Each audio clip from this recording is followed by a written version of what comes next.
When Christ was crucified, humanity turned away from the truth he brought. He entrusted his apostles with the mission to preach his teachings to the world.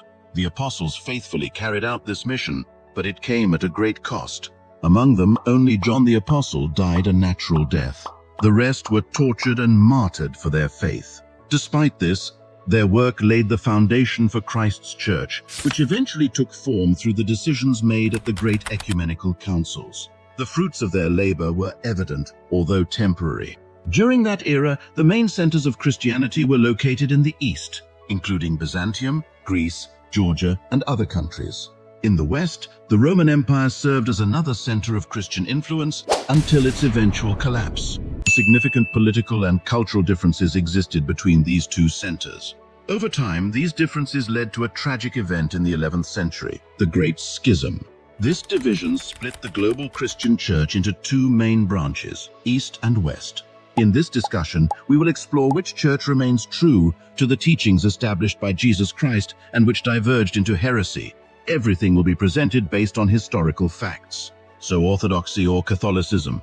Most people simply defend the denomination they belong to, claiming it as the correct one. But to uncover the truth, we must examine the history of Christianity. That is the only way to find clarity. At the Second Ecumenical Council in Constantinople in 381 AD, it was established that the Holy Spirit proceeds solely from God the Father. This doctrine was upheld by both the Western and Eastern churches until 1054, as both sides served the same God at that time.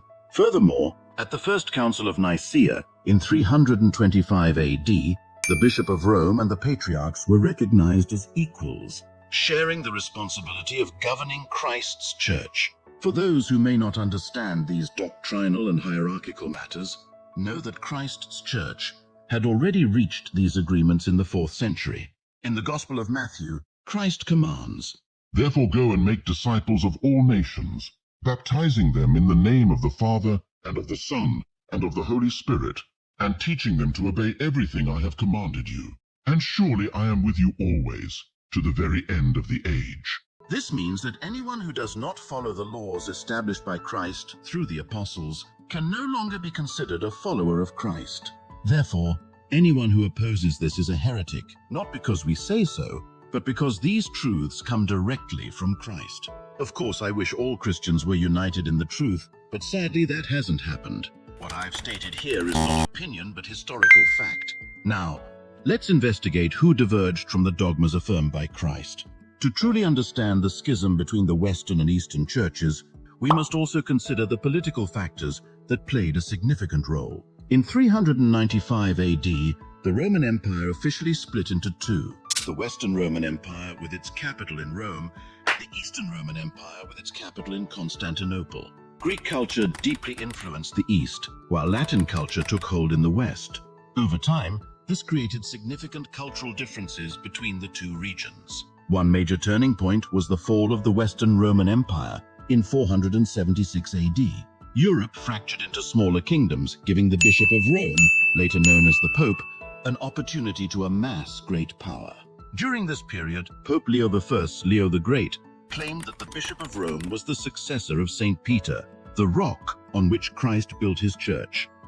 This was a direct violation of the established dogmas of Christ's church, and it marked the beginning of deeper divisions. Over the centuries, the authority of the popes continued to grow. In Europe, the church was not just a spiritual institution, but a powerful political force. Secular rulers often sought legitimacy from the Pope. For example, remember Pope Urban II, who called for the First Crusade at the Council of Clermont in 1095, urging Christians to liberate Christ's tomb. This demonstrated the enormous influence of the papacy at that time. This process continued until the 16th century, when Protestantism emerged, introducing yet another heretical interpretation of Christianity. The Catholic Church's growing power ultimately led to a key moment: Pope Benedict VIII's decision to amend the Latin Creed by adding the word filioque and the Son. This change, which declared that the Holy Spirit proceeds from both the Father and the Son, directly contradicted Christian dogma. According to the decisions of the Second Ecumenical Council in 381 AD, the Holy Spirit proceeds only from the Father. The Pope and the Western Church had no authority to make such changes, yet they imposed this alteration, which became one of the main causes of the schism. The official split of the Christian Church came in 1054. The conflict escalated when the Western Church tried to impose Roman practices on Byzantine churches in southern Italy. In response, in 1053, Patriarch Michael Perfuns Cerularius of Constantinople closed or converted Latin churches in the East to Byzantine practices. Pope Leo IX then sent a delegation led by Cardinal Humbert to Constantinople to resolve these issues and assert papal authority. The discussions failed, and on July 16, 1054, Cardinal Humbert placed a bull of excommunication on the altar of Hagia Sophia, declaring, "We, the legates of the Holy Roman Church, declare Michael Cerularius and his followers excommunicated and anathematized for distorting the holy faith and violating the unity of the Church."